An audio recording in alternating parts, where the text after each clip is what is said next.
Big boss season 8 Tamil. Vijay Sethupathi ஒரு unfit ஹோஸ்டா? விஜய் சேதுபதி மஞ்சரிய கார்னர் பண்றாங்களா? ஹவுஸ்மேட்ஸ் எல்லாம் சேர்த்து மஞ்சரிய புல்லி பண்றாங்களா? தமிழ் படிச்சவங்களுக்கு மரியாதை கிடையாதா பிக் பாஸ் ஹவுஸ்ல? முத்துக்குமரனை டார்கெட் பண்றாங்களா? விஜய் சேதுபதி சாச்சனாவுக்கு தூக்குறது சொம்புல அண்டாவா? என்னதான் நடக்குது இந்த பிக் பாஸ்ல? அது முக்கியமா வீக்கெண்ட்ல விஜய் சேதுபதி மேல ஏன் இவ்வளவு வன்மங்கள்? Welcome to the channel. நான் உங்கள் விஷால் சரவணன். வாங்க வீடியோக்குள்ள போகலாம். டெய்லி அப்டேட்ஸ், டெய்லி வீடியோஸ்க்கு மறக்காம நம்ம சேனலை சப்ஸ்கிரைப் பண்ணி பெல் ஐக்கானை கிளிக் பண்ணிக்கங்க. இந்த விஜய் சேதுபதி ஒரு அன்ஃபிட் ஹோஸ்ட் அப்படிங்கிறத நம்ம வீக் ஃபர்ஸ்ட்ல இருந்து நம்ம சொல்லிக்கிட்டு இருக்கிற ஒரே ஆள் யாருன்னா நம்ம மட்டும்தான். எல்லாருமே ஆகா ஓஹோன்னு ஒரு பக்கம் பேசிட்டு இருந்தாலும் இந்த வாரம் புதுசா ஒரு குரூப் கிளம்பி வந்திருக்காங்க விஜய் சேதுபதியை வந்து வறுத்தெடுக்கிறதுக்காக. விஜய் சேதுபதி ஒரு அன்ஃபிட், விஜய் சேதுபதி வந்து புள்ளி பண்ணிட்டார், விஜய் சேதுபதி ஃபேவரட்டிசம் பண்றாரு அப்படின்னு புதுசா இன்னைக்கு உட்காந்து பேசிக்கிட்டு இருக்காங்க ஒரு சிலர். முக்கியமா முத்துக்குமரன், மஞ்சரி ஃபேன்ஸ் சொல்லிக்கிட்டு இருக்கக்கூடிய ஒரு சில ஃபேன்ஸ் வச்சுக்கோங்க. என்னன்னா, மஞ்சரிய கார்னர் பண்ணது கரெக்டா? மஞ்சரிய வந்து புள்ளி பண்ணது கரெக்டா? மஞ்சரி வந்து தமிழ் லிட்ரேச்சர் படிச்சிருக்காங்க. ஸோ முத்துக்குமரன் தமிழ் லிட்ரேச்சர் படிச்சிருக்காரு. தமிழ் படிச்சவங்களுக்கு பிக் பாஸ் வீட்ல மரியாதையே கிடையாது அப்படிங்கிற மாதிரி பேசிக்கிட்டு இருக்காங்க. ஆக்சுவலான உண்மை என்ன? மஞ்சரி மேல உண்மையாகவே ஒரு உண்மை இருக்கா? மஞ்சரி மேல அவங்க பண்ணாதது தப்பு இல்ல அப்படின்னு அவங்களால நிரூபிக்க முடியுமா அப்படின்னு கேட்டா அது கேள்விக்குறி தான். ஏன்னா நம்பளே லைவ் பார்க்குறவங்க, 24x7 பார்க்குறவங்க, சோசியல் மீடியாவுல ஒரு சின்ன கிளிப்ஸ மட்டும் பார்த்துட்டு நம்ம வந்து இங்க உட்காந்து ரிவ்யூ சொல்லிக்கிட்டு இல்ல. நம்ம உட்காந்து ஷோவையும் பார்க்குறோம், 1 ஹவர் எபிசோடையும் பார்க்குறோம். 24x7 லைவையும் நம்ம உட்காந்து பார்த்துக்கிட்டு இருக்கோம். ஸோ அப்படி இருக்கும்போது மஞ்சரி பண்றது மிகப்பெரிய தப்பு. மஞ்சரியால மஞ்சரி மாரி இருக்கிற எல்லாத்துக்குமே கெட்ட பேர் ஏற்படுது. அவங்க வந்து பேசும்பொழுதே, அவங்க வந்து பார்த்தீங்கன்னா, விஜய் சேதுபதி முன்னாடி பேசும்பொழுதே வார்த்தைகள மாத்தி மாத்தி யூஸ் பண்றது அவங்களுடைய மிகப்பெரிய ஒரு ஒரு வேலையா இருக்கு. இது வந்து நீங்க வந்து மத்த இடத்துல நீங்க யூஸ் பண்ணலாம். ஏன்னா, இங்க எல்லா இடத்துலயும் கேமராக்கள் இருக்கு. இங்க எல்லாருமே பார்த்துக்கிட்டு இருக்காங்க. மக்கள் பார்க்குறாங்க. மக்கள் எதையுமே பார்க்காம கிடையாது. நீங்க சோசியல் மீடியாவுல உங்களுக்கு பிடிச்சவங்களுக்காக நீங்க வந்து பிஆர் ஒர்க் என்ன வேணா பண்ணலாம். ஆனா, அத தாண்டி காமன் பீப்பிள்ஸ், காமன் ஆடியன்ஸ் நெறைய பேர் உட்காந்து ஷோவ பார்க்குறாங்க. ஸோ, அந்த விஷயத்துல, அந்த பிரெட்ட டோஸ்ட் பண்ண விஷயத்துல மஞ்சரி மேல நெறைய அலிகேஷன்ஸ், வார்த்தைகள மாத்தி மாத்தி யூஸ் பண்றாங்க. அந்த இடத்துல அந்த இடத்துல அருண் பிரசாத் மேல தப்பே கிடையாது. அந்த மேனரிசம் மார்க்கிங் பண்ற மேனரிசம் கிடையாது. ஆனா, இதே அருண் பிரசாத் மார்க்கிங் பண்ணியிருக்காரு. இதுக்கு முன்னாடி நம்ம நெறைய பார்த்துருக்கோம். அத பத்தி நம்ம டீட்டெயில்டா பேசியிருக்கோம். ஆனா, மஞ்சரி அங்க ஒரு அட்டென்ஷன் கிரியேட் பண்றதுக்காக வேணும்னே பண்ண வேல தான் அந்த வேல. ஆனா, இதை விஜய் சேதுபதி எப்படி ஹேண்டில் பண்ணியிருந்திருக்கணும் அப்படின்னு பார்த்தீங்கன்னா, ஒரு 2 பிரச்சனைய மட்டும் வச்சு ஒரு 1 1/2 மணி நேரம், 2 மணி நேரம் ஷோ வந்து எடுத்துட்டு போனது உண்மையாகவே பார்க்கறதுக்கு ரொம்ப பாவமாவும், ரொம்ப போராவும் தான் இருந்துச்சு அது. ஏன்னா ஒரு ஒரு விஷயத்த நீங்க அட்ரஸ் பண்றீங்கன்னா, அவங்க வாயிலிருந்து அந்த வார்த்தைய நீங்க வர வைக்க ட்ரை பண்றீங்க. அது ஓகே. பட் அத நீங்க ட்ரை பண்ணக்கூடாது. நீங்க பேசுற பேச்சுல இந்த இடத்துல தான் கமலஹாசன் நெறைய பேர் மிஸ் பண்ணியிருப்பேன்னு சொல்றாங்க. நீங்க கேட்கிற கேள்வியிலும், அவங்க குடுக்குற ஆன்ஸர்லயும் உங்களுடைய அந்த ஹேண்டில்லயும் தான் நீங்க பேச ஆரம்பிச்ச அடுத்த 2வது நிமிஷத்துல அவங்க உண்மைய ஒத்திருந்திருக்கணும். ஆமா சார், நான் பண்ண தப்பு. அந்த இடத்துல என்னுடைய ஃபால்ட். நான் இப்படி நெனச்சுட்டேன் அப்படின்னு அவங்க ரியாலிட்டிய புரிஞ்சு பேசியிருக்கணும். ஆனா, அதுக்கு நீங்க ஸ்பேஸ் குடுக்காம நீங்க ஒண்ணு பண்றீங்க. ஆனா, அது வந்து பார்த்தீங்கன்னா, தப்பா போய் முடியுது அப்படிங்கிறது இது மிகப்பெரிய ஒரு முன்னுதாரணமா இருக்கு. பட் எந்த விதத்திலயும் மஞ்சரி வந்து பார்த்தீங்கன்னா, நாட் அக்செப்டட். இந்த மாரி பிஹேவியர வந்து அக்செப்ட் பண்ணிக்கவே முடியாது. ஏற்கனவே தமிழ்நாட்டுல தமிழ்ன்னு பேசிக்கிட்டு, தமிழ வச்சு நெறைய பேர் மக்கள ஏமாத்திக்கிட்டு இருக்காங்க. முக்கியமா அரசியல்வாதிகள். அப்படி இருக்கும்போது, நீங்களும் தமிழ் படிச்சிருக்கேன் அப்புட்ன்னு சொல்லி இங்க வந்து ஏமாத்திக்கிட்டு இருக்கிறது யார ஏமாத்த நீங்க பார்க்குறீங்க? தமிழ் படிச்சவன்லாம் நல்லவன் அப்படிங்கிற மாரி ஒரு போர்வைய ஒரு பிம்பத்த நீங்க கிரியேட் பண்ண பார்க்குறீங்க. ஆனா நீங்க பாருங்க, கடந்த 60 ஆண்டுகளாக தமிழ்நாட்டுல தமிழ்ன்னு சொல்லி தான் தமிழ்நாட்டு மக்கள ஏமாத்தி, தமிழ்நாட்டு மண்டையில மொள அரைச்சுக்கிட்டு இருக்காங்க ஒரு சில பேர். இதெல்லாம் யார் கணக்கும் தெரியாது. ஸோ நம்ம இந்த பக்கம் வருவோம். சாச்சனா விஷயத்துல விஜய் சேதுபதி சேம் மஞ்சரிக்கு என்ன பண்ணாரோ, அதே தான் சாச்சனாவுக்கும் பண்ணியிருக்காரு. ஆனா சாச்சனா என்ன பண்றாங்கன்னா, ரொம்ப ஒரு மாரி உரிமையா அவங்க எடுத்துக்கிறாங்க. இவரு வந்து என்னுடைய அப்பா. இவரு ஏன் என் மேல கோவமா இருக்காரு? நான் கேட்கிறேன் அவர்கிட்ட அப்படிங்கிறாரு. என்ன இது என்ன உங்க வீடா? இல்ல உங்க சித்தப்பாவா? உங்க பெரியப்பாவா?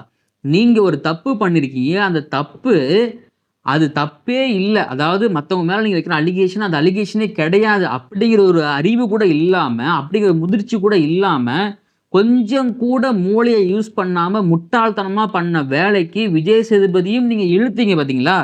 வீக்கெண்ட்ல நான் டீல் பண்ணிக்கிறேன்னு நீங்க பேசுனீங்க பார்த்தீங்களா?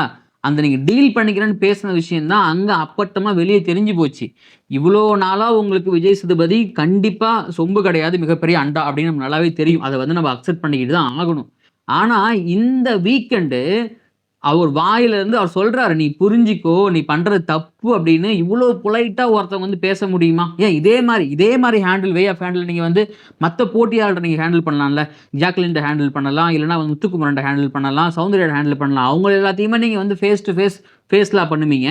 ஆனா சாச்சரான் மட்டும் வந்துட்டா மகாராஜா, பொண்ணு, பாசம் அப்படின்ட்டு வந்து ரொம்ப பக்குவமா பேசுவீங்க. இது எந்த விதத்துல நியாயமா இருக்கு அப்படின்னு எனக்கு சுத்தமா புரியல எனக்கு. நீங்க எப்பவோ எக்ஸ்போஸ் ஆயிட்டீங்க நீங்க. உங்களுடைய சாயம் வெளுத்துருச்சு. நீங்க வந்து அங்க போய் ஒருத்தவங்கள கரெக்ட்டா போய் அங்க ஒருத்தவங்க வந்து உட்கார்றீங்க. இன்னொன்னு சொல்லப்போனா, சௌந்தர்யாவுக்கு இருக்கிற ஃபேன் பேஸ் பார்த்து ஒரு ஹோஸ்ட்‌க்கு வயித்தெரிச்சல் ஆகுது அப்படின்னு சொன்னா, அது விஜய் சேதுபதி தான் நினைக்கிறேன் நானு. ஏன்னா அவங்களுக்கு வர கைத்தட்டல இவங்களால ஏத்துக்கவே முடியலங்க. அவ்வளோ ஜெலஸஸ் ஆகுறாரு. அவ்வளோ மாரி வயித்தெரிச்சல் படுறாரு. நெறைய பேர் என்ன சொல்றாங்கன்னா, இந்த இடத்துல கமலஹாசன மிஸ் பண்றோம் அப்படிங்கிறாங்க. போன சீசன் கமலஹாசன் அவர்கள் எவ்வளோ சுத்தி விட்டாருன்னு நீங்கலாம் பார்க்காமலா அவ்வளோ சொல்றீங்க? நான் திரும்பவும் சொல்றேன். இந்த இடத்துல கமல்ஹாசன் இருந்திருந்தா ஓகே. ஆனா அத தாண்டி இந்த பிக் பாஸ் சீசன் 8க்கு கமலஹாசன் எப்பவோ அன்ஃபிட் ஆயிட்டாரு. இப்ப விஜய் சேதுபதி அன்ஃபிட் தான். தயவு செஞ்சு வேற யாராவது கூட்டிட்டு வாங்க. வேற யாராவது புதுசா கொண்டு வாங்க. ஒரு சினிமா பிரபலம் தான் இந்த ஷோவ ஹேண்டில் பண்ணணும் அப்படின்னு நீங்க ஏன் எதிர்பார்க்குறீங்க நீங்க? அத ஏன் நீங்க நினைக்கிறீங்க? ஏன் ஒரு கோபிநாத் பண்ணக்கூடாதுன்னு நீங்க நினைக்கிறீங்க? உங்ககிட்டயே ஒரு நல்ல ஆட்கள் இருக்காங்க. அத தாண்டி நல்ல ஆங்கர்ஸ் நெறைய பேர் இருக்காங்க. அறிவுபூர்வமா சிந்திக்கக்கூடிய நெறைய பேர் இருக்காங்க. அவங்கள கொண்டு உள்ள வாங்க. அத விட்டு நீங்க ஏன் சினிமா பிரபலத்துக்கூடயே பின்னாடியே ஓடிக்கிட்டு இருக்கீங்கன்னு எனக்கு ஒண்ணும் புரியல. இன்னொரு பக்கம் பார்த்தீங்கன்னா, நான் ஏற்கனவே சொன்ன மாதிரி இந்த ஜெஃப்ரி, ராணவ், ரயான் இவங்க மேல வந்து பார்த்தீங்கன்னா, ஒரு அந்த ஹார்ஷா அந்த ப்ரோமோ நீங்க பார்த்துருப்பீங்க. பட் அங்க ஒண்ணும் நடக்கல. நடந்தது வார்னிங் மட்டும் தான். நான் திரும்பவும் சொல்றேன், இது ஒரு பிசிக்கல் டாஸ்க்ன்னு வரும்போது நெறைய விஷயங்கள் நடக்கத்தான் செய்யும். அங்க போய் வந்து ஒருத்தவங்கள போட்டு, "நீ பெண்ணா பார்த்துருக்கலாமே, அவங்கள சாஃப்ட்டா ஹேண்டில் பண்ணிக்கலாம்னு" சொல்லும்போது, அந்த டாஸ்க்க யாரு ஆரம்பிச்சது? அதுக்கு யார் ரூல்ஸ் பண்ணது? அதுக்கு யார் ரூல்ஸ் போட்டது? அப்படின்னு நம்ம நெறைய பேசிக்கிட்டே போகலாம். ஸோ சேனல் தரப்புலேருந்தும் சரி, அந்த புரொடக்ஷன் ஹவுஸ் தரப்புலேருந்தும் சரி, அவங்களுக்கு வந்து ஒரு வேல்யூ தேவ. ஒரு நெகட்டிவ் இம்பேக்ட்டோ, பாசிட்டிவ் இம்பேக்ட்டோ தேவ. அப்படின்னு தான் ஷோ ஓடுன்னு நமக்கு நல்லாவே தெரியும். ஸோ இந்த மாரி கான்ட்ரோவர்சியான விஷயத்தலாம் உள்ள கொண்டு வந்து, இத எப்படியாவது நம்ம வந்து வெளிய பேச வச்சிரணும். ஷோவ ஹிட் பண்ணணும் அப்படின்னு சொல்லி நெறைய விஷயங்கள பண்ணிக்கிட்டு இருக்காங்க. ஆனா அவங்க பண்றது எல்லாமே பார்த்தீங்கன்னா, அது அவங்களுக்கே பேக் ஃபயரா போய் முடியல. ஏன்னா, அவங்கள பத்தி நம்ம திட்டிக்கிட்டே இருந்தாலும், அந்த ஷோவ பார்த்துக்கிட்டு தான் இருக்கோம். அத பத்தி பேசிக்கிட்டு தான் இருக்கோம். அப்படி இருக்கும்போது ஆட்டோமேட்டிக்கா அவங்களோட வேல்யூ ஏறிட்டு தான் இருக்கு. இது யாருக்குமே புரிய மாட்டேங்குது. இன்னொரு பக்கம் நம்ம வந்தோம் அப்படின்னா, பவித்ரா ஜனனி இந்த 50 நாள் எப்படி ஒரு கேரக்டர் உள்ள இருக்க முடியும் அப்படிங்கிறதுக்கு பவித்ராவும், ஆனந்தி மிகப்பெரிய ஒரு முன்னுதாரணம். ஏன்னா, அவங்க வார்த்தைகள் அவங்க வந்து பார்த்தீங்கன்னா, மேனிபுலேட் பண்றாங்க ஆனந்தி. ஆனந்தி வந்து பார்த்தீங்கன்னா, இந்த சீசனுக்கு முன்னாடி இந்த ஆனந்தி வந்து எனக்கு ரொம்ப பிடிக்கும். அவங்க அந்த ஆங்கரிங்கும் சரி, அவங்க ஆர்ஜே சரி, அவங்க அவங்க அவங்க வந்து புத்தக பரிந்துரை நெறைய பண்ணுவாங்க. அது எல்லாமே பிடிக்கும். ஆனா, இங்க உள்ள வந்து உட்கார்ந்துகிட்டு ஒரு மாரி இந்த டாக்ஸிக் கேம் பிளே விளையாடுறது, மேனிபுலேட் பண்றது, எல்லாத்தையும் பத்தியும் குறை பேசுற விஷயங்களா இருக்கட்டும், மாத்தி மாத்தி பேசுற விஷயங்கள்ல மஞ்சரியும், ஆனந்தியும் ஒண்ணுன்னு நினைக்கிறேன் நானு.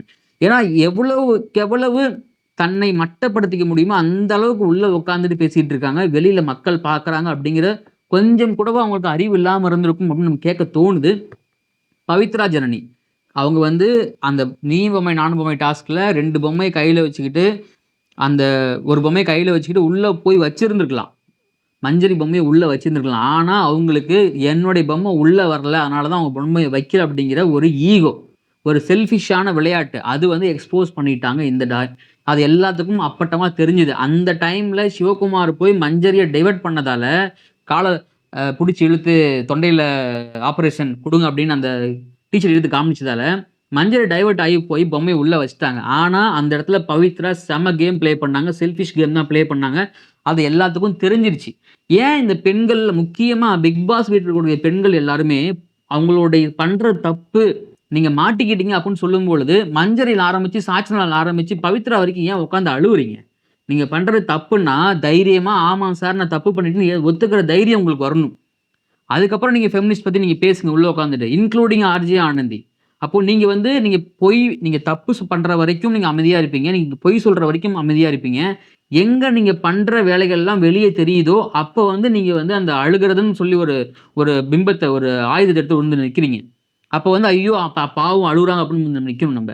மஞ்சரி எவ்வளோ தப்பு பண்ணியிருந்தாலும், மஞ்சரி வந்து வார்த்தைகளால எவ்வளோ பொய் சொல்லியிருந்தாலுமே, மஞ்சரி வந்து நிக்க வச்சு அவ்வளோ நேரம் கேள்வி கேட்ட தப்பு அப்படிங்கிறீங்க. நான் விஜய் சேதுபதி என்னைக்குமே சப்போர்ட் பண்ணவே மாட்டேன். நான் திரும்பவும் சொல்றேன், Vijay Sethupathi unfit for host தான். ஆனா, இந்த வாரம் கேட்ட கேள்விகள் எல்லாமே கரெக்ட். ஆனா, அந்த கேள்விகள ஒரு ஷார்ட் பீரியட்ல முடிச்சிருந்திருக்கலாம். இன்னும் நெறைய விஷயங்கள அட்ரஸ் பண்ணியிருந்திருக்கலாம். இன்னும் பார்த்தீங்கன்னா, போட்டியாளர்களுக்கு நம்ம பண்ண தப்பு தான், மக்கள் பார்க்குறாங்க அப்படின்னு புரிய வச்சிருந்திருக்கலாம் அப்படின்னு தோணுது. அத வந்து அந்த அந்த தொகுப்பாளரா விஜய் சேதுபதி மீண்டும், மீண்டும் எப்பவுமே நம்ம சொல்லிட்டு இருக்கோம். மீண்டும், மீண்டும் அவர் வந்து பார்த்தீங்கன்னா, ஒரு பக்கம் அந்த அத வந்து இழந்துகிட்டே இருக்காரு அது. அத வந்து மறந்துகிட்டே இருக்காரு அத. திடீர்னு ஃபேன்ஸ் வந்து பார்த்தீங்கன்னா, இப்போ 2 குரூப்பா இருந்த டீம் வந்து பார்த்தீங்கன்னா, இப்ப 4 குரூப்பா ஆயிடுச்சு. ஸோ 4 குரூப்ல எந்த குரூப் அட்டாக் பண்ணாலும் அவங்கவங்களுடைய பிஆர் வந்து பார்த்தீங்கன்னா, இப்போ புதுசா ஒரு அக்கவுண்ட் ஆரம்பிச்சு, அதுல ஒரு போஸ்ட்டும் போட்டிருக்க மாட்டாங்க. ஃபாலோவர்ஸும் இருக்காது. உள்ள உட்காந்துக்கிட்டு எவனையாவது திட்டிக்கிட்டே இருப்பாய்ங்க. ஏன்னா வந்து என் குரூப் ஆள வந்து நான் இந்த குரூப் பிஆர் ஒர்க் பண்றேன், அந்த குரூப் பிஆர் ஒர்க் பண்றேன்னு அந்த பிஆர் வேலைகள் வந்து பார்த்தீங்கன்னா, பயங்கரமா போயிட்டு இருக்கு லாஸ்ட் 50 நாளுக்கு அப்புறம். ஸோ பொறுத்திருந்து பார்க்கலாம். இந்த 50 நாள் இந்த வீக்கெண்ட் முடிஞ்சிருச்சு. இவங்க வந்து ஒரு எவிக்ஷன் தான் பண்ணியிருக்காங்க. சாச்சனாவுக்காக இன்னும் எத்தனை பேர் பலியாடாக போறாங்கன்னு தெரியல. அடுத்த வாரமா சாச்சனா வந்து பாட்டம்ல வராம இருந்திருந்தா, அப்பயும் விஜய் சேதுபதி என்ன பண்ணுவாருன்னு தெரியல. எத்தன நாளைக்கு தான் சாச்சனாவ காப்பாத்திட்டே போவார் அப்படிங்கிறதையும் பொறுத்திருந்து பார்ப்போம். நான் ஏற்கனவே சொல்ற மாரி, இங்க யாருமே நல்லவங்களும் கிடையாது. இங்க யாருமே கெட்டவங்களும் கிடையாது. அந்த பிக் பாஸ் வீட்டுக்குள்ள எல்லாருமே அக்ரீமெண்ட் சைன் பண்ணி, இந்த மாரி விஷயங்கள்லாம் நடக்கும்னு தெரிஞ்சு உள்ள வந்திருக்காங்க. அவங்கவங்க கேம அவங்க இண்டிவிஜுவலா விளையாடுறாங்க. அந்த சந்தர்ப்பத்துக்கும், அந்த சூழ்நிலைக்கும் ஏத்த மாரி அவங்க நல்லவங்களா, கெட்டவங்களா காட்டப்படுறாங்க. அதனால நம்ம பார்த்துக்கிட்டு இருக்கோம். ஸோ மத்தவங்க பார்க்குறாங்க அப்படின்னு கொஞ்சமாவது ஒரு அறத்தோட விளையாண்டாங்கன்னா, பார்க்குற மக்களுக்கும் நல்லதா இருக்கும். அவங்களுக்கும் நல்லதா இருக்கும். ஸோ இத யாரெல்லாம் ஃபாலோ பண்றாங்க அப்படிங்கிறத பொறுத்திருந்து பார்க்கலாம். வீடியோ பத்தி கருத்துக்கள கமெண்ட்ல பதிவு பண்ணுங்க. முக்கியமா இந்த வீக்கெண்ட் அட்ரஸ் பண்ண விஷயங்கள் உங்களுக்கு எப்படி இருந்துச்சு?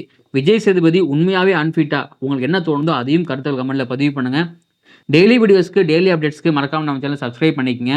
இந்த வீடியோ புடிச்சிருந்தா உங்க ஃப்ரெண்ட்ஸ்க்கு ஷேர் பண்ணுங்க, லைக் பண்ணுங்க. நானும் உங்கள் விஷால் சரவணன். நன்றி, வணக்கம்.